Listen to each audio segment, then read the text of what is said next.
This week, I have not one, not two, but three wonderful guests for you as I explore professional development and all things walkthroughs with the inimitable trio that is Oliver Caviglioli, Tom Sherrington, and our very own Shannen Doherty. But first, I want to say a massive thank you to all of their supporters on Ko-fi. As you might know already, we want to keep TDAPE advert free so that our recommendations remain impartial and born of genuine interest and inspiration. But things like Zoom, the primary mode of episode recording, won't be free forever. So to help support the podcast, you can subscribe at ko-fi.com/TDAPE by choosing one of three different subscription levels, each of which will provide you with access to episode transcripts, priority episode requests, monthly CPD videos, or even all of the above. To show your support, visit ko-fi.com/TDAPE, ko-fi.com/TDAPE. There's no expectation that you do subscribe, but we hope it'll be worth your while if you do. I think that's enough for me for now. So without further ado, let's spend some time thinking deeply about primary education.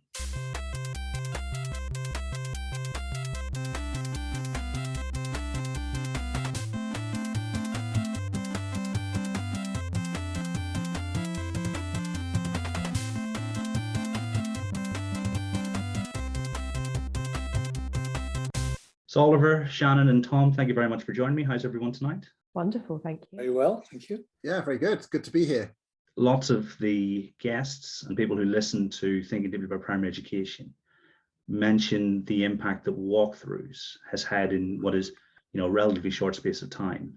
I think what I brought in thinking somewhere around spring 2020 it was certainly when I first remember reading it myself. And so I think it'd be really good to talk to yourselves, as the sort of the driving force behind it, and also Shannen, who is utilizing it across a large number of schools, because I think there may be quite a few similar situations and people would be really keen to find out about what's going on in Shannen's work.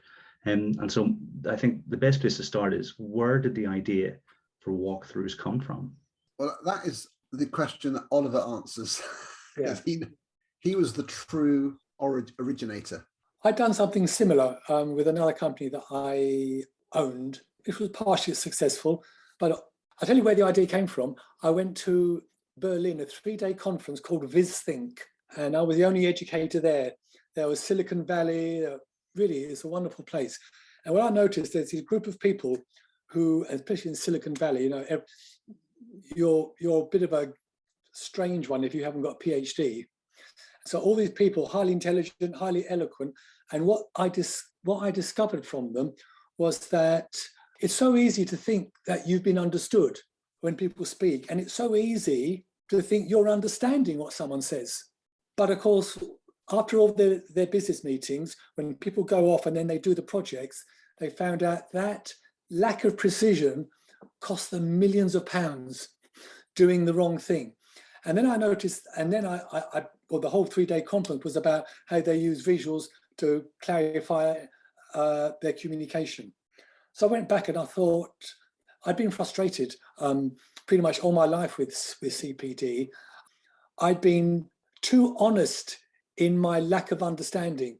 So in Essex, the advisors used to hate me because I used to sit on the front row. And if I didn't understand, I just had to keep putting my hand up. So I was early aware of the danger of pretending to understand. And so I created something, but then I went on my own, and I had noticed that, well, I knew Tom of him, and then I noticed he had done something called pedagogy postcards. And I thought this idea that I trialed really could be much better. I was going to do quite a thorough search to have a writing partner, but as soon as I saw those, it's just obvious that someone who could be a head teacher of a grammar school and yet could concisely look at something practical and write it in a very concise way. And earlier on, I was talking, I've been a great fan of journalism and the ability to write to space and be boom, boom, boom about it, punchy. So I approached Tom and I told him it would be a great success, and I'm not quite sure what he said, but I persuaded him. And then we started, and it's been great fun. So always back and forth emailing. Today, for the last few weeks, as we're getting to a climax of volume 3. Yes, it's been great. So the the format of they're in now. So we said, yeah, I'd be well up for doing. And Oliver did illustrations for the booklet I wrote on Rosenshine's principles, and we collaborated on that, and I kind of poster for that and stuff. But then he had the idea for the walkthroughs. So he came around to my house and we sat down and we just said, well, what would it be like? And we agreed some things like the idea that it could be the same number of steps for each one. So you have a repeated visual format. So there'd be familiarity. So we thought, well, how many would that be? And we thought, well, with the layout and 5. And the classic Adam the gardener. Oliver's going to show you Adam the gardener. Yeah, it must have been in the back of my mind. This is like a 1940s excerpt from the Daily Express or Telegraph, once a week, and you can see it must have influenced me. I quite like the idea that with Nelson Cowan's idea that we have 4 slots plus or minus 1 for cognitive load, so we have 5 steps.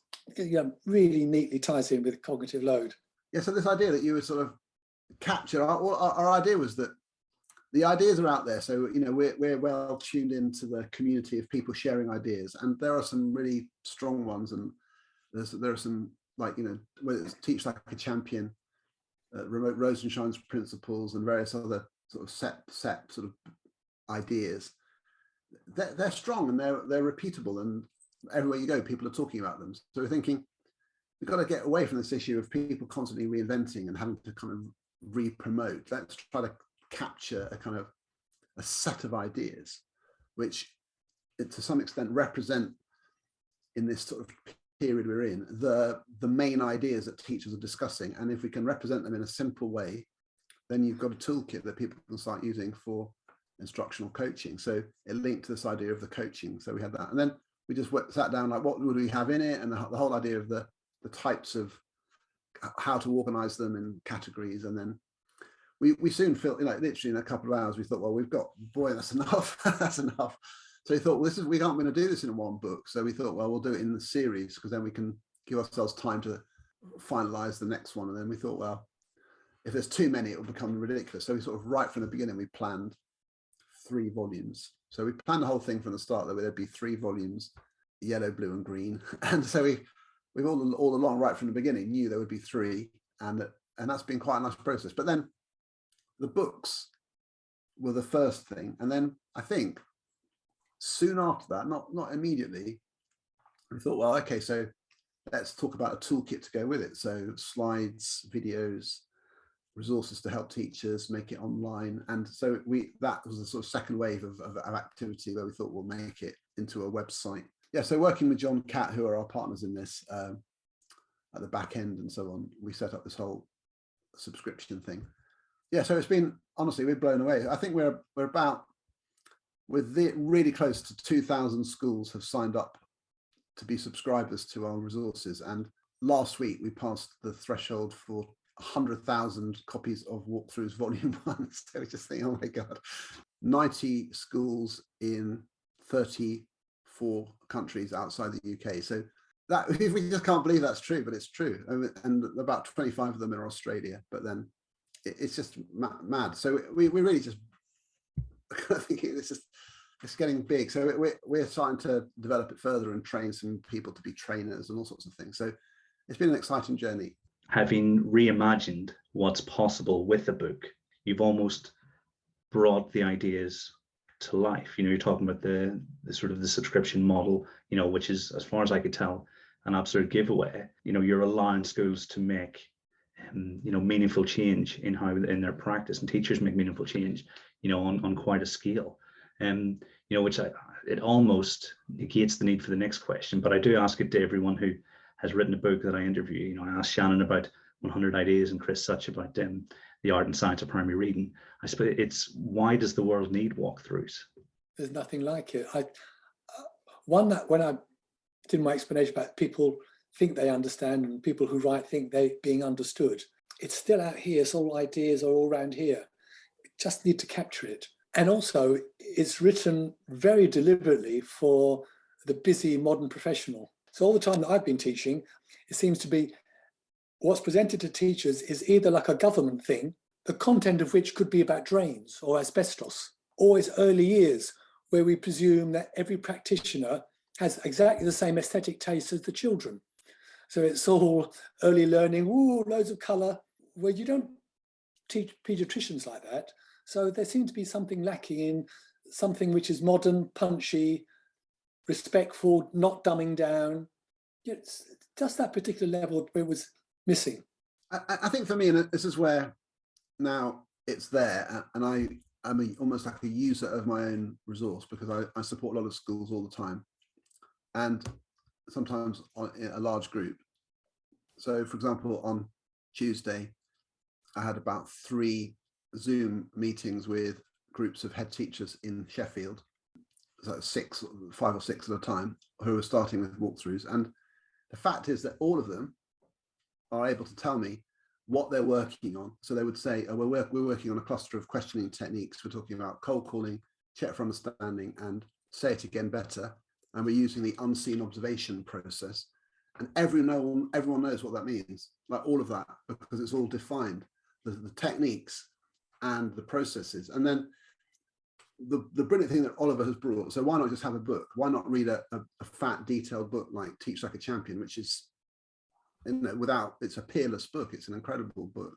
Well, the reason for the walkthroughs is that you can open the page and kind of use it as a visual reference for the conversation.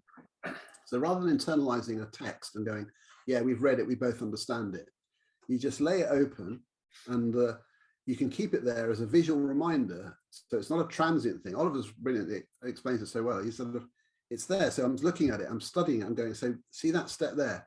Simple thing like thinking time, like when you ask a class a question, how long do you leave them before how long do you leave them to think? So you've got this thing that says thinking time. You're going, do you have that? Is that an issue? Let's discuss that. And there it is, prompting you to have that conversation. And the next thing along says, ask the student to respond. And how do you do that? And then probe. So all these different elements of a questioning sequence are there, nice visually captured, and you're just reminding yourself every time you talk about it. So I think that's a unique feature of it, and it's just captured and it's quick. So the other thing is, this blows my mind, to be honest. I'm sitting in front of the classic Zoom bookshelf. Today I went to a conference of primary head teachers in Farnborough, and there were about 35 people there from different schools. 3 of them had read Rosenshine's Principles. None of them had read Dan Willingham's Why Don't Students Like School? And those are full-on professional people running schools. They haven't had time to read those things. And that's the thing, even though they might have the books, they haven't had time. So people are too busy to sit there. It's one of those things that if you make it as accessible as possible, to just erode in. So a summary of a paper, which might trigger you to go and read it more. A summary of an idea, and you don't have to read the whole book, just open the page at the one you want, and it's just simple, accessible. So accessibility is super important, given how busy and hardworking professional teachers and school leaders are. And I think that's one of the main reasons. I feel I'm a sales pitch now, but honestly, that's what people tell me. They like it because they don't have to read it all. I wonder also, I mean, Tom, we've got whole libraries of education books, but I remember hearing some people saying, when you're really honest, I mean, Daisy Christodoulou says this, you read a book, you really enjoy it, you talk about it, and the reality is you forget 95% of it. And yet what you do is you don't go back and read the book 5 or 6 times and take notes and test yourself. You read the next book. So in a sense, we become kind of stupid in always learning something new. So it's really, what I think happens with the walkthroughs is they get constantly reread, not from start to finish, but it's a constant reference. It's a catalogue, you go to it, so you get to know it, as well as knowing it with a partner. So it's shared understanding. Yeah, and to me, this is the thing. I just think, and literally both yesterday and the day before, I did this sort of remote support for authorities which are rolling out walkthroughs. And I went to visit a school yesterday morning in Haringey, near where I live. Walked around with someone from another school. We went into several lessons and observed the lessons, and we talked about the program and how the teachers are being supported. And the fact that all of us, like the teacher, so this teacher is working on this technique and this technique, this sort of phase in the early years, they're working on this. The fact that we all know what we mean, like it's a constant thing, the shared language thing. Different people from different schools, lots of different schools, and you've got this sort of So these guys were running off to me. We've got, say it again better, check for understanding. We do concrete and abstract. So explaining things with concrete models and abstract examples. I'm going to say the name of the thing wrong. And this idea was had really captured them, that specifically teaching concrete examples of the abstract idea, so that the teachers know which examples they're going to give us, say, solids, liquids, and gases. Now, which solids, liquids, and gases are we going to say when we say that? And that is the thing which makes you think of it. So, or when I say onomatopoeia and I'm teaching that, which examples am I going to use? And being clear about all of those things has really helped them. They're saying it's amazing. We never really thought of specifying them before. So different teachers would wing it on their examples. And now we're saying, no, these are the examples. So you think, well, that's really great. It's help people break through and find a way of specifying what to teach so that everyone understands it. And then you've got a reference frame for the instructional coaching conversation afterwards. So of course, we're really clear that all the ideas we have are kind of collected, borrowed, curated, rather than say originated. And it's that curation which I think has helped people. And hopefully it's inspired them to go and read the books that we reference. And Tom, I had a new idea when you were talking about how you met that class in Haringey. You may not have actually known them before. It's going to sound a bit weird, but I think it's true. In some sense, the Walkthrus become a relationship builder because you've both read it.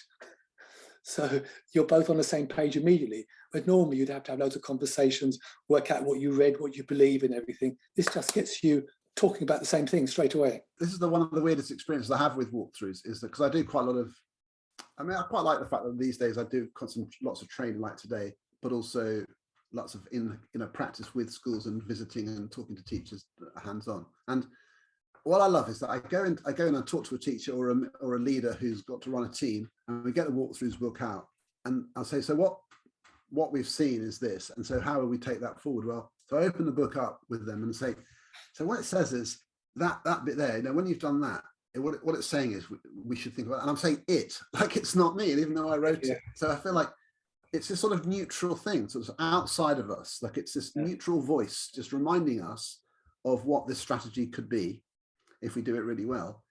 And because it's this neutral external voice, it's not like I'm judging you or saying, did you do it or not? I'm just saying, did you do it? Like, is that something you thought about? What about this? And then because it's already laid out, it's like the agenda is neutral to the observation. So we just run through the steps as a kind of, and that finds it, so it just depersonalizes, and we can discuss and say, it's not saying you must do this. It's saying this is a way to define it. And it's like a set series of prompts. And I just find that massively useful. I feel like it takes the edge off that, should I raise this with them? Maybe I just think, well, there it is. We just can't avoid it because that's the steps. And I know that you don't do that bit, and so do you. So, but it comes up because it's, that's not really happening. And it's so that to me has been a real revelation. I can use my own book as if I didn't write it, and because it has this sort of weird authority about it, that it's just there, and it comes from sources, and it says Willingham. It's also reference to the wise folk who research things, and here we are trying to put it into practice, and there. So it has this use value, which I love. It's not just something you read and think about and that's interesting. It's like, no, it's properly functional. I just think something that I always come back to, particularly when I saw this question, I think back to when I started teaching, and it would, you'd get observation feedback like behaviour management, and it would be, well, go and watch Pete because his behaviour management is excellent. And you'd go and watch Pete, and you wouldn't be able to pick apart any of his behaviour management techniques because they are routine to him, they're routine to his class. And I'm not sat there with an expert or a checklist in front of me being able to use it. And so I'd come away from it and I'd have got no further in my journey of improving my behaviour management. Whereas this, you can choose one of the Walkthrus and say, well, have you got your expectations established? Are you rehearsing routines? Are they embedded?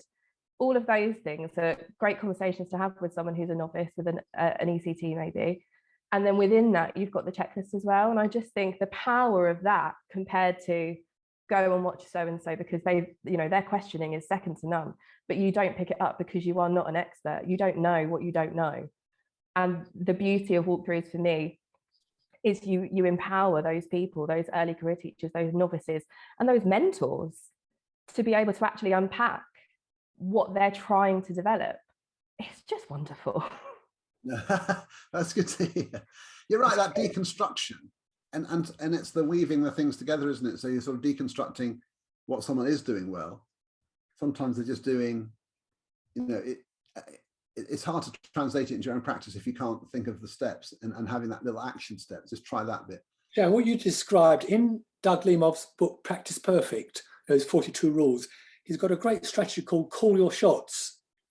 So, which means that you wouldn't just go into a classroom and hope you see what's underlying.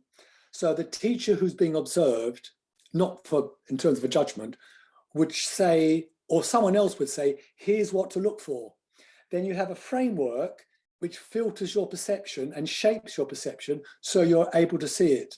And then that's really powerful. So you've seen it there, and then you see it in real life, and then you're linking concepts and the static images to what that might, one of the ways that may look like in action. One of the things that's so interesting is that which is where we felt the CPD and where we got the idea for that, is that even though you've specified it in 5 steps, you still need to have things like modeling and make it live. So Oliver had this, he was very savvy about this, that, and this is researched in some other quarters around needing to have context-free images, because we were thinking as soon as you put a context in it, people think, oh, that's not me. In fact, even one of the heads, I think it was deputy head I spoke to on Tuesday, was saying some of his teachers initially thought this book was written for secondary. And I said, well, that's interesting, because most of the people using the materials are primary, well, at least half, more than half. And even like in Haringey, where I'm working now, and there are 60 schools signed up in Haringey, all but one are primary, and none of them ever say to me this bit secondary, because they don't see it that way. But the reason he did is because one of the teachers in his school had got a bit offended by, in one of our behavior management strategies, it says something like learn the students' names, and they thought this was so obvious. Like, why on earth would you need to have a thing that says to do that? And it's because sometimes you just need to spell out the obvious. Like it is obvious, but it doesn't mean it's not worth reminding. Like, the reason for using names is manifold. I mean, once you know them, you can use them. And sure, in a secondary school where you've got like, you might teach 10 different teaching groups, you have to specifically try to learn the names. So it is harder to learn the names in secondary. But anyway, so that to me was an interesting thing, that even though it's written down, you still have to interpret it, the spirit of it, the need to build a shared understanding through coaching systems and CPD processes is still needed. You can't just sort of everyone read a book and go off and we all know what we're doing. The book is the platform for all the interactions. And that's what we're really getting into that now, actually. That's our kind of, well, it's 100% of what we do. In fact, it's reached the point now where 100% of my work is through Walkthrus. So I if anyone asks to do work with me that's not, I just say no, because I feel like I only want to work in schools where I know you're going to have the resources to carry on the conversation. I've done too many one-off days where you think, well, I hope they can do something with that, but I've no idea if they will. And so this is quite exciting, setting schools off and supporting them to have this ongoing process. And that's where you feel that you're really getting somewhere. And I have seen, and people say, how do you know it's working? Well, it's hard to, it's only so new, but I've been to a school in Enfield where they were doing, say, cold calling for the last year. And you go in there, 4 form entry, reception up to year 6, and it's just incredible. Like, I've never been to a school where the questioning was as good as that, so securely across the whole school. Like, wow, everyone's really on it, because they've been working on it like really ferociously for a long time and really trying it and getting better at it. And it's like, everyone gets it. It's like, yeah, there's not a sort of stray, pointless hands up kind of thing going on here. It's all really, the children are thinking, really great inclusive questioning from, and I love that. There's something really fantastic about seeing a year 1 teacher sit on the chair with their kids on the carpet and bringing them all in and making them all feel that they're about to be asked and they're ready and they're thinking. And so what do you think's going to happen next in the story? And everyone knows it could be them to answer. So Abdi, what do you think? And he's there ready to answer, because it's the questioning is he's ready. And it's like, it sounds so obvious, but it isn't what everyone does. So many teachers will still be saying, who thinks they know what's going to happen next, and like some volunteers, and some kids are sitting there out of it, not engaged. So when you see cold calling done super well, you think, boy, does this make a difference, you know? And so I feel like, but it takes that effort and, you know, some good leadership in that school, and real kind of priority for CPD and stuff. So yeah, you need lots of things to be working together. But what they rave about the Walkthrus because it's given them, they had all the right intentions before, but they didn't have the tools like define it. But now they have, so they felt it's really helped them just push through. I think, you know, it was never in any doubt, but you've demonstrated, you know, way beyond what's necessary, you know, that this is something that absolutely is essential. You know, to Shannon's point, whenever I think of Walkthrus, I think of seeing Becky Allen talk about how teachers need focused, targeted assignments to improve their practice. And then it's almost as if a couple of years later, Walkthrus became a reality, and we've now got the vehicle to make that how we approach sort of professional development on a national scale. So what would your guiding principles for getting the most from Walkthrus be? I think there's a few things. I think one of them would be to use the kind of why, what, how thing. So make sure people understand the rationale for them first. So make sure there's a good understanding of a kind of model for learning. So they're not just seen as rules for doing things. There's a basis for them in some understanding of a learning process. To start with that, we always say you have to look at this, what we call solve the learning problems that are there. So solve the problems you're trying to address. So we have a walkthrough on that, but basically it means identify the issues you're trying to address, not find a problem to fix with this nice solution. It's like, what are the children in your school struggle with? Where do you find it? And is it an oracy thing? Is it a communication thing? Is it about modeling and scaffolding? Is it retrieval practice? And then once you've identified the thing that they're finding hard, select a set of strategies, sort of a tight, small subset of strategies which you feel might address that. And within that, get stuck into identifying one or two which you're going to work on at a time, with a view to covering a few more over time, but initially just this a really tight number, and then sustain practice with that through and get feedback on how it's going. So that's the thing. So distilling down to something which is going to address an issue, and then you can tell if it's working, because the issue you're trying to solve is either being solved or not, and that's what it's about. So that's the main focus. So start with an underpinning rationale, then try to solve a particular problem, and then sustain practice. I'd say that was the key. Did that match up, Shannon, with how you're approaching things?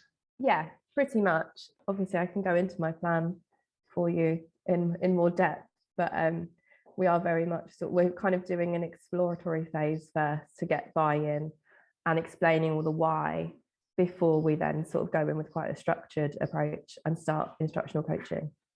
We're not going to approach that until we feel like we've got that base level of a shared understanding and a shared set of principles, because otherwise it just will flop. Yeah, so yeah, I don't mean to put you on the spot. Obviously, you know, you're going to talk about how you're trying to utilize it as a trust. Is there anything you put in place, Shannon, before you embarked on the journey that you're currently sort of on? So for context, my trust, the Aquinas Trust, we have 11 schools, 9 primary, 2 secondary, 9 C of E schools in Bromley, and 2 community schools in Rye. And the primary is all very varied. So we have kind of half form, 3 form, 1 form, 2 form. So a really nice range, and schools that have got like specialist provision, nursery. And so there's a real kind of varied kind of mix of what the kind of settings we've got, which is nice because that kind of proves that this can apply to all areas and all age ranges. So we knew we sort of had pockets of people interested in research, engaging with research. So we wanted to sort of move away from this accountability model of old that has sort of been hanging over. It's not something we've been pushing as a trust for a while, but it just felt like there were little strands of it still going on. And we wanted to move to this sort of continuous learning model. Everyone's sort of working together. There's been a lot of coaching going on, not instructional coaching, but that sort of pure transformational coaching. There's been lots of that going on in the last couple of years. But this has sort of been the missing link for us. They happen to know in the Trust Central team that I'm a bit of a nerd and that I like to read the books and that I find this stuff quite interesting. Before summer, last academic year, they kind of brought me in and consulted me on what I thought could be done with it. And what my kind of vision for it was. Very much on the spot, I came up with a 3-year plan of what I thought we could do. And then we had some meetings with a few key people in school. We kind of briefed head teachers. We spoke to people about kind of being champions and cheerleaders for it. And now we're sort of laying the foundations while we explore it and getting that understanding of this is good teaching practice. And this is the toolkit for which we're kind of going to move forward and develop ourselves. So our first sort of year that we're in at the moment is sort of half laying foundations and half finding your feet with it. People are always quite relieved when you suggest that they take your time and do things slowly and steadily, because it is sensible. If you rush off, it goes a and people need to feel confident doing things, because things can fall flat because people right from the beginning feel a bit too much. So slow and steady, and different schools can move at different rates, but I think that sounds really, really sensible, because you need to have a fluency with what's available and what's around in the toolkit, and what before you start really using it with real sort of fidelity.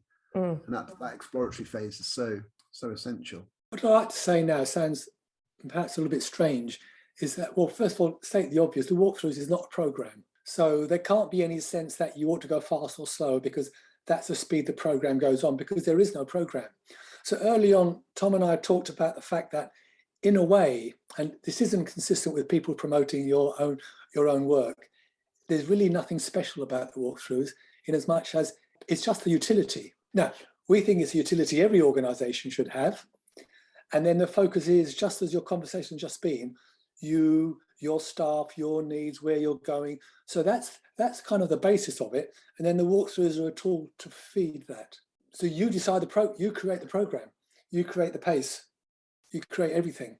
It's funny that you say that it's not like new, shiny, impressive, and kind of like this newfangled way of doing things, because when I've met head teachers and kind of spoken to them about it, and they've challenged me in a friendly way and said, well, why this? Why is this the thing we're using? Why should this be our toolkit? And one of them just said, but this is just good practice, Shannen. So that's the point. It's good practice, but it's broken down and it's going to be really good for us. It's not saying we need to change everything we do. It's about fine-tuning and tweaking the things that we already do, and probably introducing a few new strategies. But I think that's the beauty of it. It's things that people are already kind of familiar with, but they just need to hone. That's exactly it. I mean, and I think we're trying to make a virtue of that. It's one of those sort of my pet peeves in sort of Twitter responses sometimes, where someone enthuses about something which is as old as the hills, like mini whiteboards is basically just like the slate, and that's great. Why shouldn't they be enthusiastic about it? It's like they're just getting into it and finding it's really helpful, and they're going, yeah, mini whiteboards, fantastic. And people are going, oh, nothing new about that. I'm like, well, so what? I mean, why does it have to be new for someone to be enthusiastic about it? They're enthusiastic about it because it's great and it's useful, and they're getting into it. So we should be applauding them, saying, yeah, brilliant, isn't it good? Not, well, I've been using them for 10 years. Like, well, good for you, you know. Well, so it's why do people react in that way? It's odd. There's need for it to be nothing new. But one of the things I found, actually, not so much with Walkthrus, as the Rosenshine principles. I've done some hilarious sessions in some quite traditional schools, where one of my favorite ones is this lovely school in Dublin called Columbus College, where at the end of the session, this guy came up to me. He's about 65, this teacher, this Latin teacher, retiring, and he said, that was marvelous. That was the best training sessions I've ever been in, because you didn't make me feel like I was doing it all wrong. And I thought that was great, you know, because we're talking about questioning, and he felt that Rosenshine's principles were kind of speaking to him, like, and I thought that was great. Now, why should people sit in CPD feeling like they're being told they're doing it all wrong? It's silly. It's not. It's demotivating.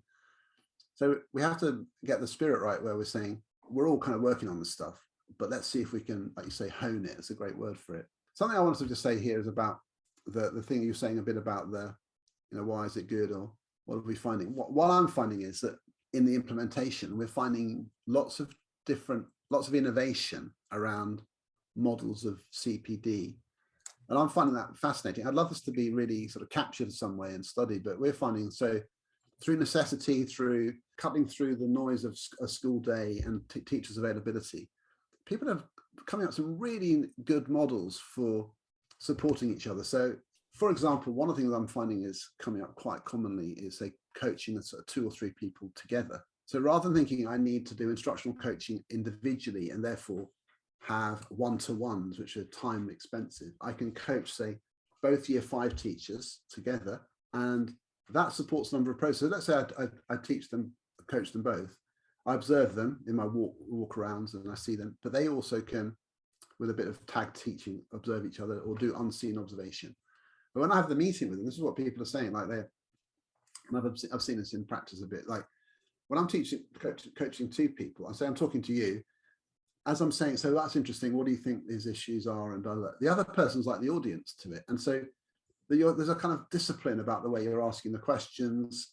It's very professional, it's very structured because you keep tight to things because there's audience. And then you talk about them and the other person has the opposite view. So they're hearing someone else being coached and then they are, but they're in a team.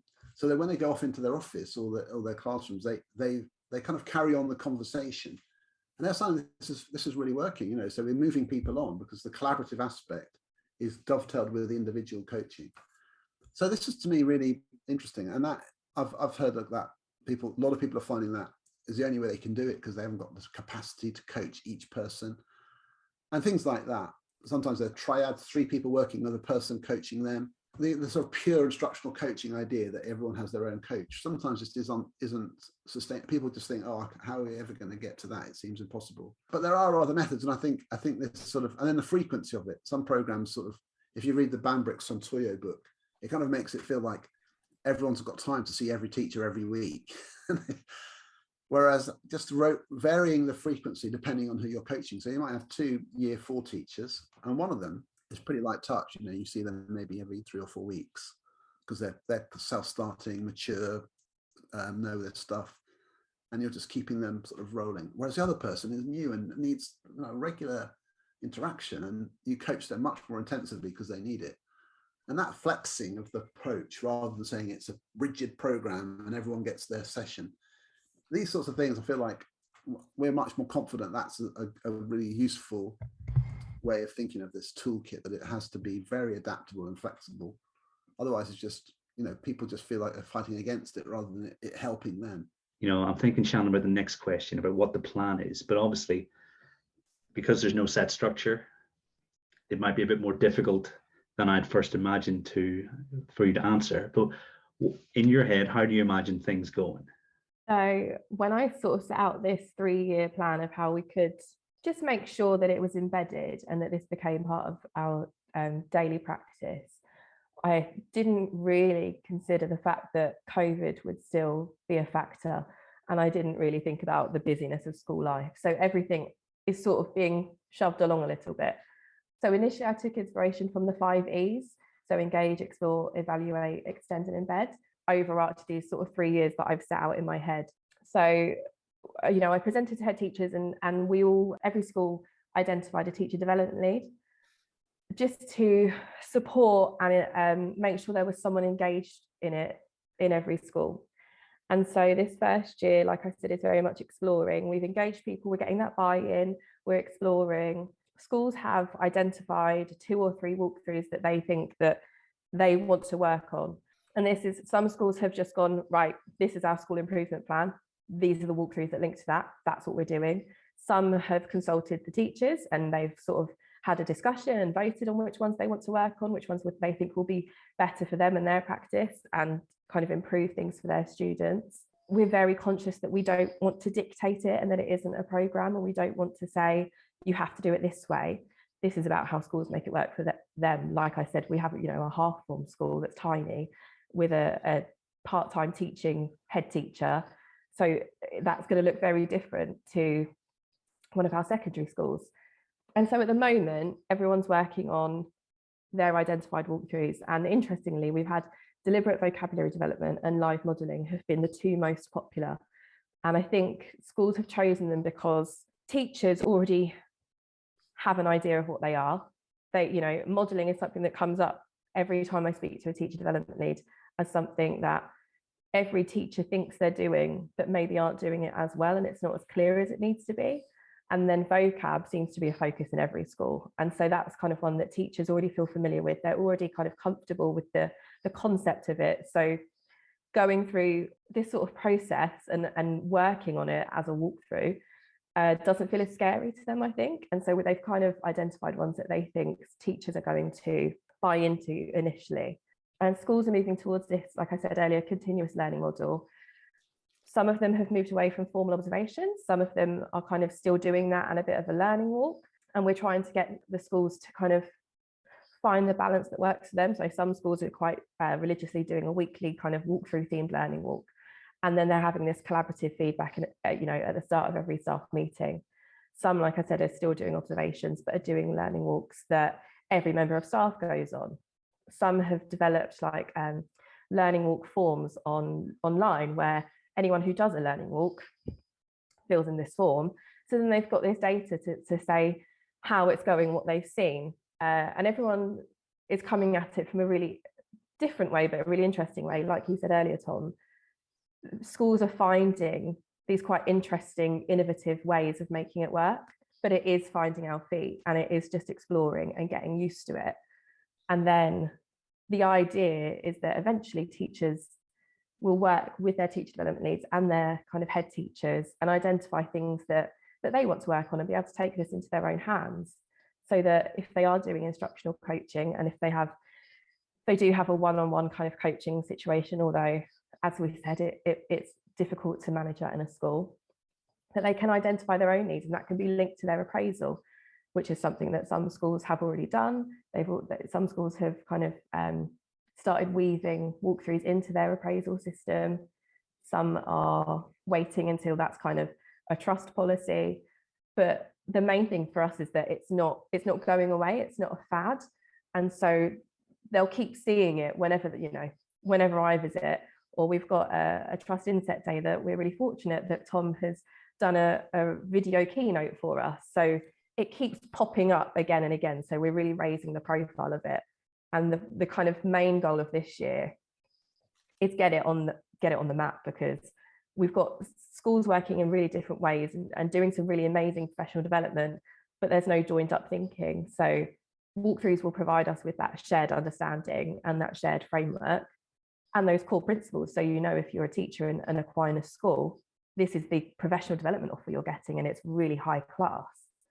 And then I have this goal of year 3, which will probably become year 4 or year 5, where we start kind of doing cross-trust clusters, where if I've got someone working on a behaviour cluster in one school and someone else has got someone working on a behaviour cluster, and there might be a few of us, that we start offering this more bespoke CPD and they start networking, which would be lovely, because we're not as joined up as I'd like us to be as a trust right now. And I think everyone in the trust would agree with that.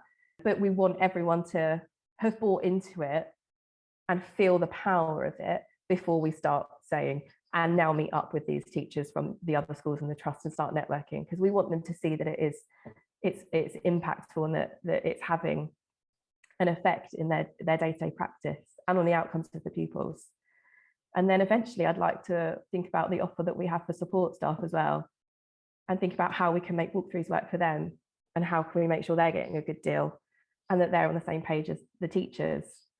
But that's in the future.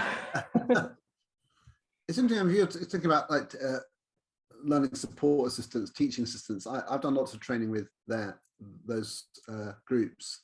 I did an amazing day with a whole it's like a hotel room sort of CP event. Like all of them were TAs, and it was fantastic. Like they felt so invested in by their trust. It was brilliant, and they had the whole day there. And we talked all about Rosenstein's principles and questioning, and but with a view to like, but when you're in a support role, or you're sort of tag teaching with a teacher, and so teacher TA relationships and all those sorts of things. And they thought it was absolutely awesome that they were given a dedicated sort of training in that way. And I think it's so important, but you need to know a little bit about what it's like to see the world from their perspective to do that. It's so interesting hearing you talk about it. Like for me, it's just so heartening that whole intention, that vision for it, and the staging. That's really sounds really sound to me. What I find is like in the areas that I'm in, the sort of MATs and local authority groups that I'm working with there, when they start to cross-fertilize, if that's right, it's so empowering. So on Tuesday, God, I'm losing track of time, Wednesday, that I went into a school with someone else from another school, and she was finding it really fast. She's super good. I mean, she's someone who's really on it with the walkthroughs and stuff, but she was finding it so interesting going into another school and looking at the practice through the lens of the walkthroughs, and then talking about the systems that they were following up. And the two school leaders from different were having this great discussion about how often to visit, what would you say to that person? You know, if you saw a lesson that was slightly less strong than some of the others, what would you do next, and how would you follow that up? And all those sorts of nitty gritty conversations are so important. But again, because they're all doing it through the techniques, language was all kind of sorted. We were talking about how do I implement, how do I deliver that? How do we, like you were saying, deliberate vocab development or modeling. We can talk about it because we know those terms. Yeah, so it's so good. And then I feel like that common language, it has a power which sometimes you might think it doesn't matter that much, but it just means that we cut to the chase of the doing it better rather than what is it that we're trying to do better. It's like, well, this is it. We've got to move through.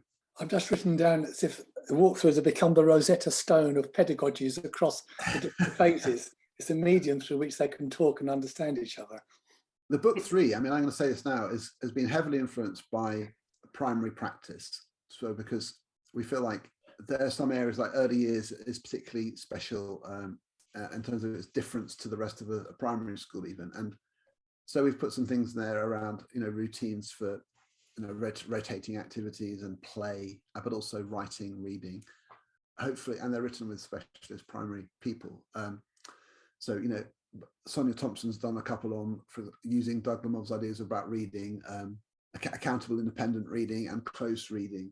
And we've got people like Chris Such and Emma Turner have written ones about, you know, the fundamentals of writing, the fundamentals of reading. And they're quite sort of general in the sense, but they're kind of helping you make sure that you've thought through those things. And hopefully people will see that there's a respect given to the challenge in those settings. It's not, but I mean, but some of the other things are still the same for everyone. Like cold calling is the same, whatever age you're teaching.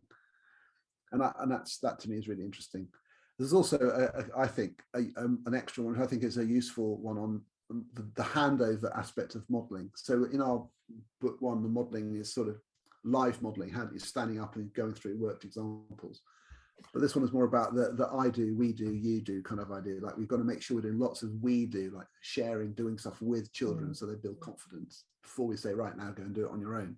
And that strategy, like you're saying, modelling comes up all the time. That exact thing comes up every time I go to a primary school. Like I'm showing them, but why can't they still do it? It's because you're not doing it with them. And what you're modelling is too much, so that you've modelled a ton of stuff, and then for them it's like you've got my analogy I always use in the training is it's a bit like I've modelled how to fold an origami swan. I've gone, look, all you do is go it's just like that. That's what it is. And everyone's going, what did you do? But just because I've watched you fold an origami swan doesn't mean I can, because it's just too many things all at once. So it's that kind of, let's do it step by step and do it together. And it's great to have the kind of technical language to discuss that. I think you'll like book 3, Shannen. I'm excited. Yeah. I think it's great what you're doing, Shannen, because you're talking about that cross-pollination. You're making sure that the whole borough has the chance to have access to really high quality education, aren't you? Because those teachers will go on and they'll bring the message out, beyond the sort of the reach of St. Thomas Aquinas, isn't it? Giving yourself a couple of years, you've got your priorities in the right place, and it sounds really exciting. And Oliver and Tom, is there anything that the schools might wish to avoid? Any pitfalls that maybe early adopters fell into, and you're thinking, that's something we always keep in the back of our mind, as to sort of maybe save them the time to thinking about those kind of things. Is there anything you've noticed? Maybe thinking they ought to get through each volume every year, every walkthrough in 1 year. Well, thinking it's a program and just taking on too mmany. That's something that quite a lot of the teacher development leads that we have in our schools have said, well, how long does each walkthrough take? How many am I meant to choose in a year? And I keep saying, how long it takes, however many you feel. It's identifying the needs in your school, and there is no set time frame. If there were a set time frame, it would be in the book. This is about making it work for you, and it will take as long as it takes. I find over the years, we often don't realise where we're thinking from. So there's such a deep-grounded assumption because we've always had programs. And as you say, Tom, you hear about them in training sessions where the teachers say, oh, I've been doing it all wrong. Now here's the new program. And so they're so used to that, without consciously thinking, they approach it like it's a program. Exactly, yeah. There's lots of pitfalls, I think. One of them is like go too big too soon. This language of coverage, we've finished them, now we've moved on to those. And it's like learning anything. It's sort of embedding a few things. It's like learning how to write. You embed that bit, but while you're learning something new, you're still doing other things, and you're weaving strategies together into more of an integrated repertoire of techniques. So it's working out what's the next one I should be trying to work on to finesse, whilst still the other ones, it's not like we don't do them, but we just, and I think sometimes that's quite a subtle message to get across, that we're not just only doing this or only doing that, we're just building slowly. And another one is the sort of coaching. So I think a couple of places have overcooked the rush to the instructional coaching when they haven't really had the people ready to do it. So something which is quite frustrating is bad coaching. Like it doesn't really help the teacher to have someone who doesn't quite know how to coach them being and thinking, oh, come on, really? Like, so you do need people who do instructional coaching to be quite skillful and sensitive and be able to work with the teacher that they've got. So that takes time for them to get the experience. And I feel like if you ask me what the best models have been, it's when the people who are going to do the coaching are trained in a specific program for coaching to become better at it before it's kind of released on the world of the teachers to sort of say, right, well, an army of coaches about to hit you. And a lot of what's been really helpful with the early careers framework is that a lot of mentors are developing coaching skills through mentoring, and that there's a kind of discipline to that process, and that's helping a lot of schools sort of get a little nucleus of people from those mentors together, which has been a good feed-in. So I think that a pitfall is to not think you need to do explicit training of the coaching part of instructional coaching. Those people need training. So I'd say those are the two main ones. They're taking on too many things. And I suppose there are a couple of other extremes of pitfalls. So one of them is being too prescriptive. I feel like when people are saying this is what we've done, and they start saying, well, I decided, like an assertive deputy head or head teacher says, well, I decided what we needed to do was I wanted everyone doing bump. So I kind of just said, this is what we're doing. I was thinking, oh gosh, ouch. Like imagine sitting there in that training session where the head teacher is telling you we're all doing this. So I always think it's better to say, okay, guys, here's the set of toolkits. What do we think we should? We're going to agree a couple of priorities. Let's get some feedback from you. And then we're going to come to a consensus, and then we'll agree that's what it is. But at least people have had a say. And the other extreme is the opposite, where people they're too tentative about the whole thing, and they say, well, I didn't want to force anything on anyone. So I just said, pick what you like and see how it goes. And it's all so loose. You think, really? Well, that means literally every teacher is just sort of picking a thing they fancy rather than what do our children need us to focus on, and let's all focus on it. The sweet spot is a kind of nice collaborative group where there's a kind of set of ideas which we agree, and because we're kind of a few of us at least are working on the same ones, we can talk about them, and you feel like you've got somewhere. So those are the pitfalls, like too controlling and too slack. I think those are the guardrails to sort of fall in between. It must be quite difficult when you're spending your time thinking about the positives, and this is how to get the most, to almost shift that mindset to think, well, what shouldn't people do? But I do think that your response will be really helpful to, especially inexperienced school leaders who are looking to go this direction. I reckon you've saved them quite a lot of time in terms of learning the hard way, how not to sort of utilize these fantastic resources. And but I do appreciate how difficult that mind shift that was. So I think we've almost covered the next bit, but I think it'd be really interesting to go a little bit further. What does the future hold for Walkthrus? World domination. No, I mean, well, no, I mean, no, I'm joking, but I think we're quite excited about, well, the volume 3. Well, we could go on and do many, many other volumes, but I think it does make the whole series quite complete. We've obviously talked about other sorts of walkthroughs that may happen, parenting, management, but I don't think that will take place. When volume 3 is finished, I really want to get round to the schools and organisations, and I was going to ask you, Shannon, I want to create what Tom and I are calling case stories, not a case study, because I always find case studies are too dull and they try and capture everything. So we might visit several people and have several stories from them, but a distinct, unique little story where we can share all the things that people have found so useful. And I think it's particularly important because it's not a program, because you adapt it, because you configure it to your context, and that changes over the time of the development of the 5 E's, then there's so many different inventions, so many different approaches, and it's always stupid. But when we've got the digital era, it's really unimaginably daft not to learn from each other. So that will be one of the things that I want to get going.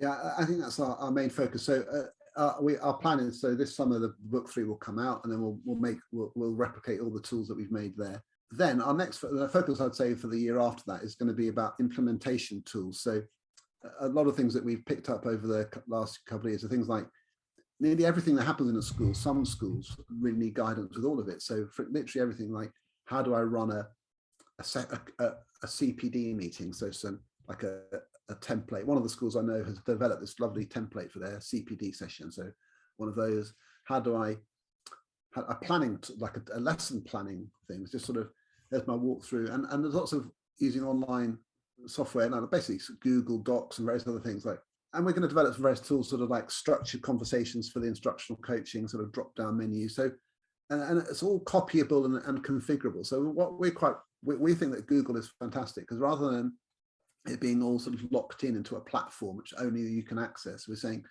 well, no, it's there. We've sort of shown you a design template, but you could make it your own, edit it, put your own logo on it, all this sort of stuff.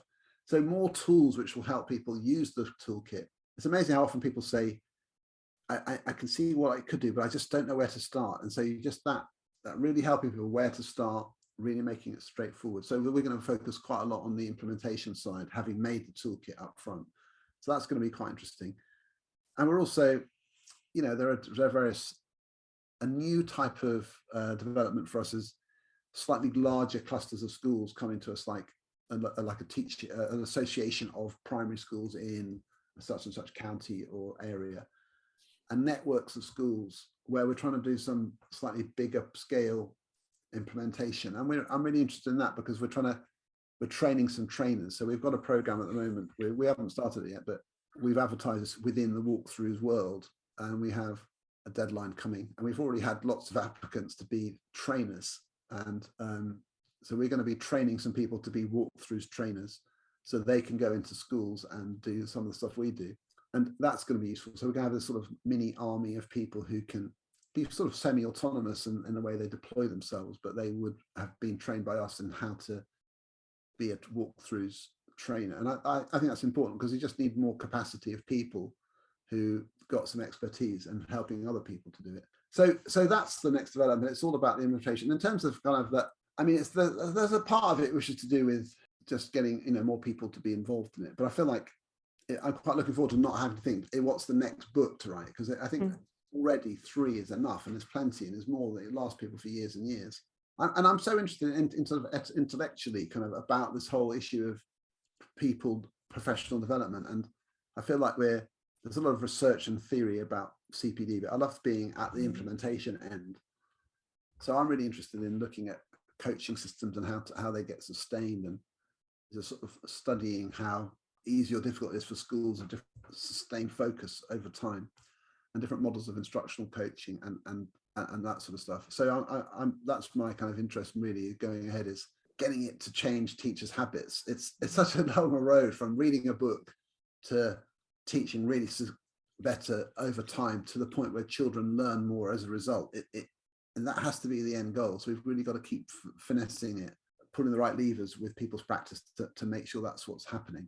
Focusing on that implementation and how the professional development is happening in schools is such an interesting next step. I remember seeing Matt Swain and Lloyd Williams-Jones talk at one of the research eds in the autumn term about professional development and changing the kind of mindset and the structure of professional development that I imagine is quite commonplace in primary schools at the moment, where, you know, we have a weekly staff meeting and it might be week 1 is maths, week 2 is science, week 3 is early reading, week 4 is SEND, and there's no kind of common thread and there's no revisiting.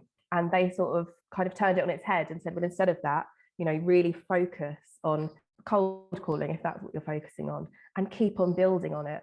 And I just think not enough schools are seeing professional development in that way. It's this quite individual thing, these staff meetings that get run by a different person each week, and it's just not joined up at all. No, I see that a lot. I love it when people are enthusiastic. So at some level you have to say, it's great that you're trying this stuff out. But one of the things I sort of give a bit of nudge back to people is say, if you're telling me what you do is this really great weekly briefing where you give out a weekly tricks and tips kind of thing, I'm thinking, how far do you think that reaches into children learning more? Like really, like you've got this group of teachers who are already thinking, I'm trying to do this, this, and this, and this, and this. And then someone enthusiastic has stopped and hey guys, there's this whole other thing which is really cool. There's too many things. Like, yeah, really interesting, thanks, but you know what, I'm just kind of busy already. And I just think that type of thing, you've just got to be a little bit more disciplined about things like that and think, what's the best time and place for me to share this idea? And weekly, it feels just to be way too many. It's like teachers are kind of mentally adding their list of stuff I'm not working on is getting longer and longer. There's another thing I'm not doing. Oh, and another thing. Oh, and another thing. And so valuing sustained focus, I think sometimes is something we need to really get better in our profession. Is like, let's be disciplined about that. Like, it's okay if that weekly tricks and tips thing is, okay, guys, we're working on this little set of ideas and this cluster of ideas. And in our walkthroughs this week, we're seeing this has been great. Well done for that. Keep that going. A couple of things people are still doing occasionally is this and this. And maybe, and so it's like the weekly thing is a nudge on the agreed strategies. That seems to be a sensible thing. But if it's like Dave wants to share you his latest interest, because he's asked, so, you know, we have to sit there because humoring Dave and everyone's pinned back going, oh God, okay, because it's for him and he's doing it for his benefit. And you think, okay, I need better ways to motivate someone like him so that everyone else is learning from that. And I think there's quite a lot of that goes on, where the person really benefiting from the session is the person delivering it and not the people sitting in on it. And that's not really a healthy way of using people's time. That sounds a bit critical, but I just feel like there are just different ways of doing things slightly better, which just everyone benefits from. And it's worth being able to filter out the less effective bits. Yeah, I think it's a case of, you know, you holding a mirror up to yourself every now and again and wondering, you know, am I using the time I've got in school as effectively as I possibly could, you know? So, you know, I don't think it's overly critical, and it's definitely necessary that you sort of outline, you know, especially pertaining to Shannon's point. You know, it sounds like an already thriving ecosystem is going to, you know, become even more vibrant over the next couple of years. So it's very, very exciting to see. And I think, you know, definitely, you know, you don't need me to say it's definitely got the potential to have a really lasting impact on the quality of teaching in this country. So, you know, I'm really looking forward to seeing how things go. Have you any final advice, you know, for those who are ready to engage with walkthroughs, you know, in the way you've outlined, you know, or coaching in general, you know, that then, you know, can sort of set them on their way, they're ready and raring to go? Shannon, what would you say? Because you're someone who's done it yourself. So what would you say? Don't run before you can walk. That's, you know, we've kind of just been saying that this whole time, haven't we? It's not a case of jumping right in with instructional coaching and just ploughing on regardless of how it's going, and getting that buy-in initially and ensuring you've got kind of everyone who might be involved kind of engaged with it is essential. Otherwise it's another initiative from the trust, or it's another initiative that Dave's read about on Twitter, and, you know, we all get tired of those. So you need to give people the why and really give them time to kind of understand it and appreciate it before you start ploughing on with 10 different walkthroughs at once. I would say the main thing is to engage with the concept that it's a toolkit which forms a kind of a reference to form a common language, and to sort of believe that that's really powerful when you have that, and then to think of the issues that your children have got in the curriculum, in their learning, and think what sorts of solutions do we need for those challenges, and then look at the walkthroughs as a possible set of well-established things which are not new, but are there to sort of define and codify some specific strategies, which you then can use to have those conversations, and then map out the CPD. I think for me, the big advice I always give to people is like, step back from it and map out your CPD process as a whole. So when do you have inset days? How often do your teams meet? Like if I'm in a year 4 team, what's my meeting cycle like? And how much of that time is like for curriculum thinking, like science and geography or whatever? So when are we going to talk about teaching and learning? And then how does each individual teacher fit into that role? So get a sense of it, and then say, right, so that's the time scale. So realistically then, between say now and let's say it was now January, what I've been saying to people over the last couple of days is, so really between now and the end of the year, we've still got COVID stuff happening, and so what you really want is, say, in September, to be really on fire with this stuff. That's what you want. You want to be really like ready to go then. So between now and then, nice and realistic, what's achievable, how many sessions would you have, and really like be really super pragmatic about realistic timeframes. And then people go, oh, what a relief. It's like, yeah, it's just nice and steady and managed. And then you start saying, right, so what's the first thing? Then the first thing is a launch event. Let's tell everyone about it, and you plan that. But you know, kind of it's going somewhere. And that to me is the main thing. It's just to take a step back, set out a reasonable time frame, but then plan the first session, and then you're kind of going, and then you don't have to plan the whole thing in advance. You can get going and then adapt as you're going.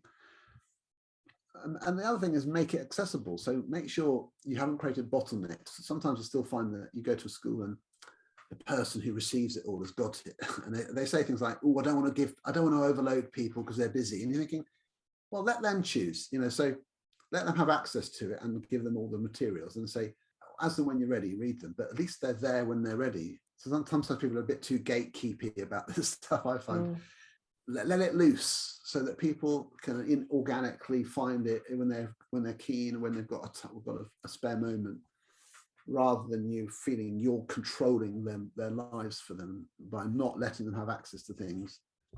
So I think that would be another tip. Find like pioneers, enthusiasts, by letting anyone who wants to get involved with it. I mean, that's really thorough. Yes, other than just to reinforce, become familiar with the materials and let other people have access to it. And if you don't like the idea of everyone having access to the website, the Kindle versions just cost £3, so they're with you in your pocket all the time.